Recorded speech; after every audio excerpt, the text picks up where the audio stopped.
Nous sommes maintenant en deuxième année de la note d'orientation. La note d'orientation était centrée sur la question de l'entreprise engagée, et la première année a été vraiment consacrée à explorer cette idée d'une entreprise engagée et voir toutes les implications que ça pouvait avoir, à la fois en interne et à la fois dans son rapport avec l'extérieur. Cette deuxième année, nous allons essayer de mieux comprendre comment le fait d'une entreprise engagée peut avoir un impact sur sa performance.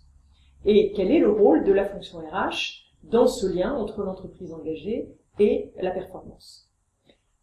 L'année démarrera donc avec l'université d'hiver, dont le thème est justement la question des performances. Quelles sont les définitions qu'on peut donner à ce mot? Comment est-ce que ces différents regards sur la performance peuvent avoir un impact sur les pratiques? Et donc nous démarrons dès janvier avec cette question-là. Le premier axe concernera les lieux de la compétitivité. Il nous semble en effet que depuis un certain nombre d'années, la question de où se joue la compétitivité est en train d'évoluer. En particulier, nous aimerions explorer deux pistes. La première, c'est les relations entre l'entreprise et le territoire.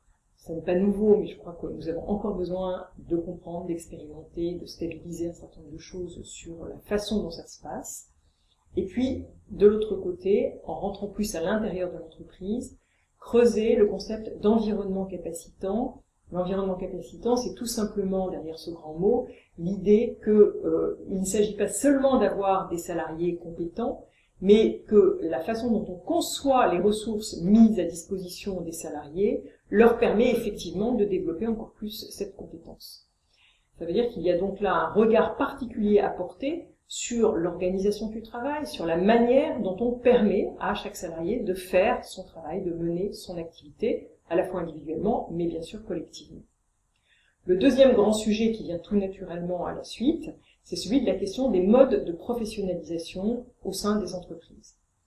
Cette question est largement interrogée. Elle est interrogée parce que, après tout ce qu'on a pu vivre et comprendre et connaître autour de la formation, il semble bien qu'on a maintenant besoin de s'intéresser au processus d'apprentissage et donc de regarder comment concrètement les gens apprennent en situation de travail, comment est-ce qu'on peut rendre les situations de travail plus apprenantes, plus efficaces.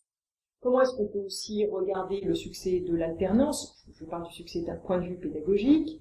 Comment est-ce qu'on peut aussi interroger le rôle des tuteurs, le rôle des collectifs, la façon dont la compétence collective permet effectivement là aussi de professionnaliser les individus. Bref, toute une série de questions qui sera le deuxième axe sur lequel nous travaillerons cette année. La troisième question qui vient tout logiquement après ces deux premières, c'est celle de la fonction RH elle-même. Quel est son rôle? Comment est-ce qu'il évolue? Comment est-ce qu'elle a quelque chose à faire de particulier pour faire le lien entre l'engagement de l'entreprise et la question de la performance, des performances, de la compétitivité? Comment est-ce qu'elle peut être un acteur majeur dans la conduite du changement, dans l'accompagnement de toutes ces mutations? Quel est son rôle? Quelles sont ses missions? Quelle est son organisation? Quelles sont les compétences qu'elle doit développer? Tout ça nous amène à la fois à vouloir regarder de près qui sont les acteurs de la fonction RH, ce qu'on leur demande de faire, quels sont les parcours qui s'offrent à eux, mais aussi de réfléchir à la façon dont elle-même peut se professionnaliser, ce qui est une demande très forte en ce moment au sein des entreprises adhérentes d'entreprises et personnelles. Dernier sujet qui vient, j'ai envie de dire, compléter tout ce qu'on peut travailler sur ces trois premiers points, c'est la question de l'évaluation et du diagnostic. Il nous semble qu'un vieux sujet qui s'appelait le contrôle de gestion sociale est en train de réémerger dans des termes très différents. Il nous semble que la façon dont on peut analyser, diagnostiquer l'état d'un système de management, la façon dont on peut poser la question des évaluations à différents niveaux, tous ces thèmes autour du suivi, de l'évaluation, du diagnostic, du pilotage, toutes ces questions-là sont là aussi à reprendre, non pas uniquement avec un regard économique, mais bien comme étant des outils au service, encore une fois, de l'entreprise engagée, mais avec ce souci de compétitivité sans lequel tout ce qu'on peut raconter sur l'engagement n'existerait pas. En conclusion, il ne vous aura pas échappé que tous ces thèmes sont étroitement liés et que si on veut poser la question d'entreprise engagée et de l'impact économique que ça peut avoir en interne comme en externe, eh bien, on est bien obligé de travailler ces sujets-là ensemble.